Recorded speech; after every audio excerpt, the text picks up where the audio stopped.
Welcome to the Hair Color Breakdown, hosted by yours truly. Changing your hair can be one of the most satisfying things that you can do. Trust me, I tried it over 150 times. But while the anticipation and the joy of changing your hair color never wears off, there might be a few times where you look at yourself in the mirror for the final reveal and think to yourself, what the actual? The color may not be what you expected. Your hair might be way more damaged than you wanted it to be, or it just genuinely does not suit you. So to avoid disappointment and a potential meltdown after your hair change, here are the top 5 worst hair colors that you definitely shouldn't try. Told to you by someone who absolutely tried them all and learned the hard way.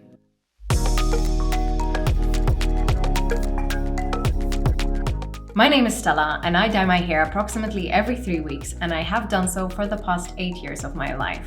I tried virtually every single color out there because I genuinely enjoyed the thrill of saying I tried every single color out there. And while I enjoy the process very much, I enjoy being a guinea pig, there have definitely been times in my life where I am not entirely satisfied, and that's me putting it very nicely, with the end color result. And while normally I am absolutely fine with that because I know that in 3 weeks' time I will be changing it once again, I know that that is not the likelihood for most people. And when someone commits to dyeing their hair, because it is a big deal at the end of the day, that color better then be very, very nice. It better be the color of their dreams. And so while there are many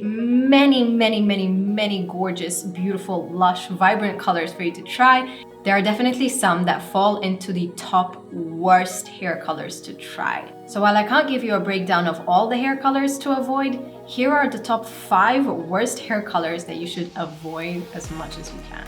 Let's go. At number 5, the worst hair color that you can have is a split dye. It honestly breaks my heart to put this one on the list because it was one of the most gorgeous and most rewarding hair colors that I ever tried, and it genuinely couldn't have gotten more compliments because it was such a unique and noticeable hairstyle. This hair color has ended up being one of the most stunning hair colors ever in the beginning, and I'm happy to have tried it. But this one is definitely one that I will not be revisiting, at least not on my own hair. Because while it was one of the most stunning and gorgeous hair colors, it was the most difficult in terms of styling. I want to rank all these hair colors based on 3 different attributes or features: color payoff, stylability, and longevity. This hair color had a beautiful color payoff. Like this, the minute I washed it and I styled it, I was like, holy shit, this is one of the most stunning and interesting hair colors that I ever tried. It was definitely a unique one. It definitely takes a kind of bold and creative person to rock it, but once you're there, you're there. But the problem with having something like split dyes comes to the stylability attribute. When you're combining more than 2 colors on your hair, it immediately becomes a lot more difficult to style. I tend to wear a lot more neutral tones on my clothing because I like to have my pop of color be my hair. Even something as simple as wearing like different types of denim and like leggings or whatever is immediately going to clash, and it was one of the most difficult things for me to style, clothing-wise.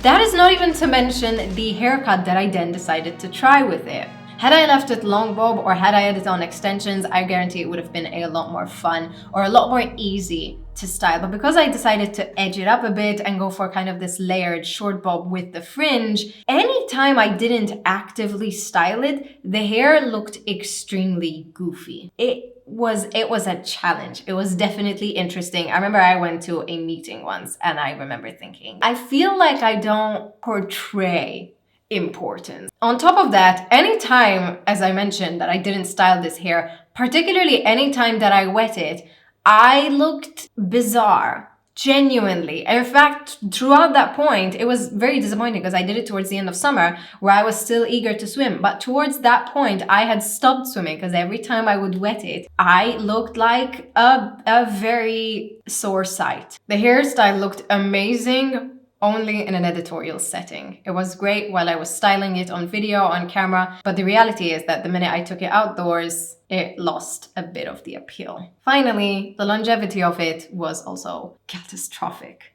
When you mix two hair colors onto your head, you have to go into it with the knowledge that there is a possibility that one of the hair colors might fade quicker than the other. And if you do that in any other different application on your head, for instance, when you have one hair color from the root and it ends differently, it doesn't matter as much as if one of the hair colors fades, because it might look intentional. But when you have a split dye where the first thing that someone sees is literally the split dye, it makes a ton of difference if one of them is fading a lot quicker. And I remember my pink side started fading so quickly just because of the color pigments that were in the dye that it started looking very, very disproportionate very soon on. I remember I went chocolate very soon after, and even that was such a headache because you can't just apply color onto it. You have to correct both sides so that you even out the color first, and then you can put whatever other color on top of it. Overall, it was a beautiful, beautiful, beautiful hair color, but it was difficult to wear. If you want to try a split dye, I would much more recommend trying it on a wig, something that you could style, keep it beautiful, keep it long, but I wouldn't really recommend it in an everyday wear setting. At number 4, pastels. This might come to a bit of a surprise because pastels are one of the most beautiful hair colors that you can wear. This one technically counts as it, but you might notice this thing is on a wig. Let me explain to you the problem with pastels. The color payoff, first of all, isn't gonna be great. That is because you're not giving too much color. That is the whole point of pastels. For you to even go past that, your hair has to be very, very light in the first case. If it's not, like I've had before in my life, if you don't lift it to a level 10 hair, you only get it to like a 9, there's a good chance that the color isn't going to be even as soft as you want it. It's just going to end up looking muddy, distilled, diluted. So the color payoff isn't going to be there from the beginning, and it might already look messy. And then it also ends up being difficult to style. If it's not done correctly, or if it fades, which it will very soon, the whole color just immediately ends up looking like a faded out color. That, unfortunately, is something you cannot avoid with pastel hair colors. Not if you go permanent, not if you go semi-permanent. It always ended up looking so washed out and messy and just boring after 2 washes, and it would disappoint me. It was also hard to style because this thing was just very messy around my face. I'd have to wear a ton of makeup, and then I'd have to make sure that the clothing I wear didn't accentuate the messiness of the color. The one good thing that I can say about pastel hair colors is that once one of them fades out, it is incredibly easy to then go to the next, which I have done many times. So if you want to go at it with that reasoning, go for it. But if you're looking to make baby pink your brand, if that is the color that you want to stick to, I once again recommend a wig or extensions, although even those will lose color very quickly and you'll have to top it up. It's not the worst hair color that you can try, but I feel like the effort that is required just to get there is not worth the end result that you end up walking out the store with or doing on yourself. Number 3. This might come to no surprise to anyone, but the 3rd worst hair color that you can try is green, apple green. I'm making that distinction very clear because I've tried a variety of green hair colors, and green remains one of my favorite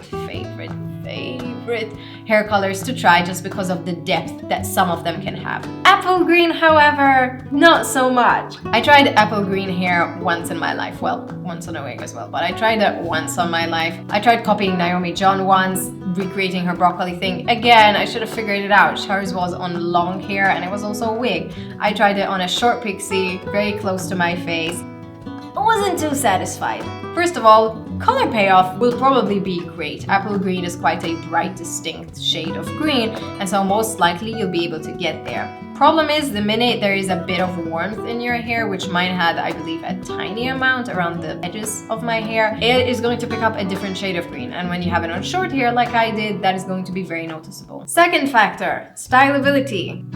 0 stars. If I could put the figure in the negatives, I would. This was incredibly hard to style. I usually can manage to put something together. I'm not going to say my fashion style is like particularly special, but I feel like I can put something together.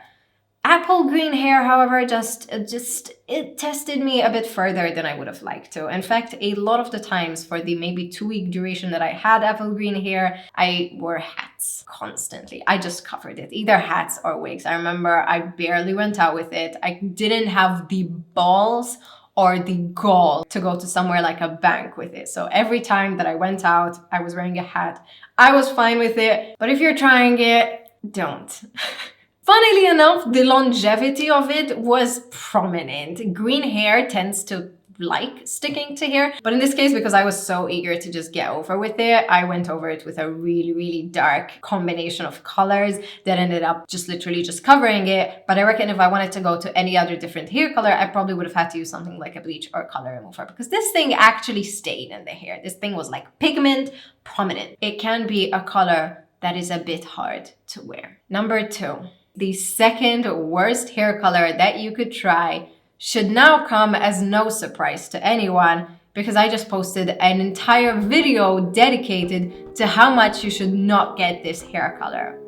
The hair color I'm talking about is ash blonde hair. If you haven't seen the video, it's gonna be somewhere up here, where I dedicated an entire 16 minutes of my life dissing this color. First of all, ash blonde hair is a very difficult color to achieve chemically. Once you reach a certain level of lightness in the hair, or you overcompensate and you reach somewhere higher, there's a good chance that you've overcompromised the hair, rid it of every single ounce of pigment that there was in it, and ultimately fried it. It is not uncommon for you to go ash blonde and then immediately start to see your hair literally just fray. It's gonna feel like the Barbie hair that there was on all the dolls. It's just very broomy, very hay-like. The darker your hair color is on the international color chart, the more difficult it is to get there and the more strain there's going to be put on your hair. So if you're considering any shade of blonde, but particularly ice white ash blonde, I would urge you to reconsider. The second reason why it is one of the worst hair colors that you can try is the maintenance that goes into it.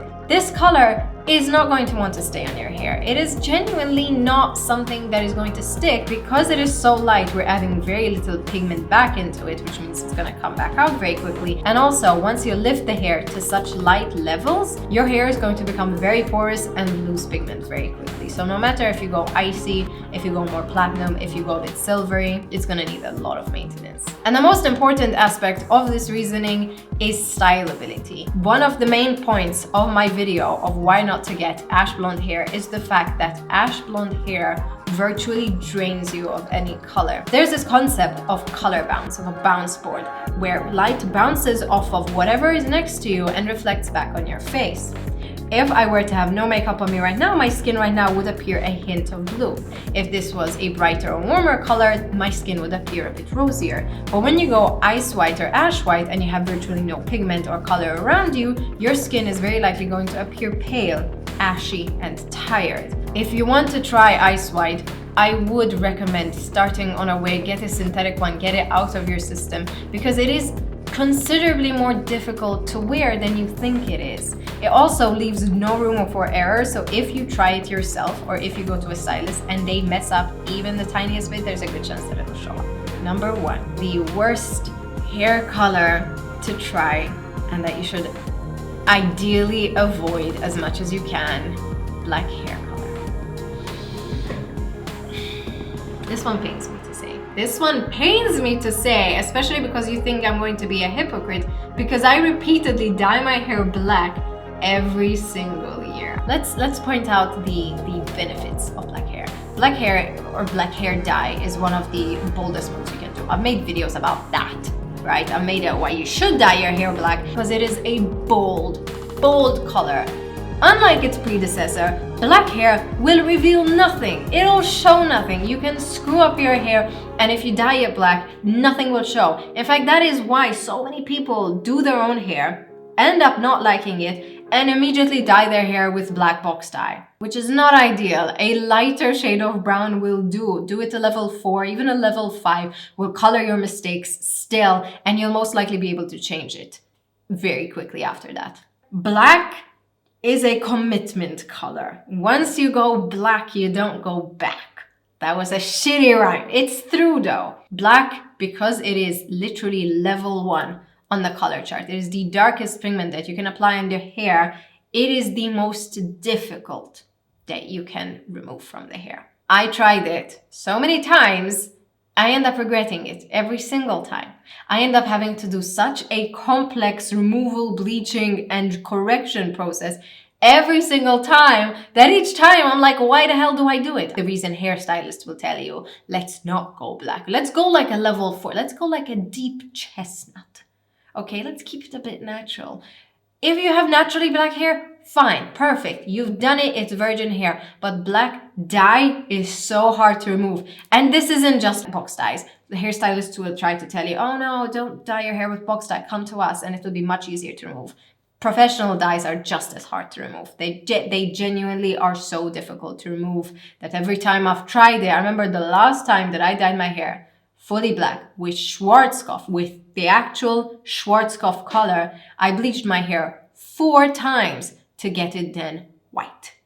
4 times. It also stains everywhere, which I learned from experience. Even barrier cream will not do you too much. And it is not the first time that I accidentally stained my client. It is very sad. It stains everywhere. It is so difficult to remove. And unfortunately, if your skin tone isn't ideal for it, which is usually when you're very, very light skinned or a bit too rosy, it can be such a stark contrast that you end up thinking, what have I done? Especially because of how difficult it now is to remove. This video felt like a to my hair color journey, to my hair history. I say it in every video. I love my hair colors equally. And I do. I genuinely do, because in the moment, there is not a single one that I regret. In the moment, when I see it, when I'm all dolled up with my nice lights and everything, I fall in love each and every time.